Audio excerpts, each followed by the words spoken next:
ہے پہلا نقطہ جو ملتا ہے، قرآن مجید وہ کتاب ہے جو منکر اور نکیر کے سوالات کے جواب دلائیں گی۔ قرآن مجید وہ کتاب ہے جو منکر اور نکیر کے سوالات کے جوابات دینے میں آسانی کریں گی، پہلی چیز معلوم ہوئی۔ دوسری بات جو معلوم ہوئی، جو قرآن پر ایمان لائے پڑھے وہی قبر کے امتحان سے جو ہے کامیاب ہونے والا ہے۔ جو قرآن پر ایمان لائے پڑھے اس کی تصدیق عمل کرے وہی کامیاب ہوگا۔ خالی منہ سے ایمان لانا بھی کافی نہیں، جب تک کہ پڑھ کر تصدیق نہ کرے مطلب عمل نہ کرے اس پر۔ دوسرا نکات یہ پتہ چلتا ہے۔ تیسرا پوائنٹ جو پتہ چلتا ہے کہ کافر اور منافق پہ سب سے پہلی چیز یا سب سے پہلی بات جو ثابت کر کے فرد جرم جو عائد ہوگا اس پر وہ یہ جرم ہوگا اللہ کی کتاب کیوں نہیں پڑھا۔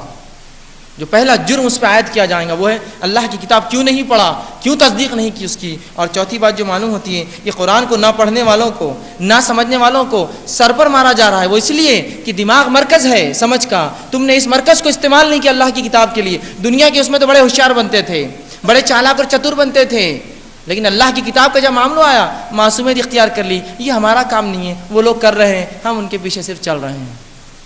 تو یہ کتاب اس لیے دی گئی تھی، یہ کتاب اس لیے دی گئی تھی کہ لوگ یہ کہے، اور اتنی غلط فہمیاں اس کتاب کے تعلق سے میں افسوس کے ساتھ کہہ رہا ہوں جتنی غلط فہمیاں اللہ کی کتاب کے تعلق سے آج پھیلائی گئی ہیں اس کی کوئی انتہا نہیں ہے۔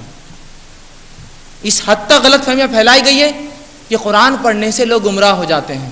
سبحان اللہ، سبحان اللہ، اے میرے رب تجھ سے میری دعا ہے کہ اگر ایسی کتاب دے دی جس کو پڑھ کے میں گمراہ ہوتا ہوں تو اب ہدایت میں کہاں سے لاؤں، کوئی اور کتاب اتار پھر میرے لیے۔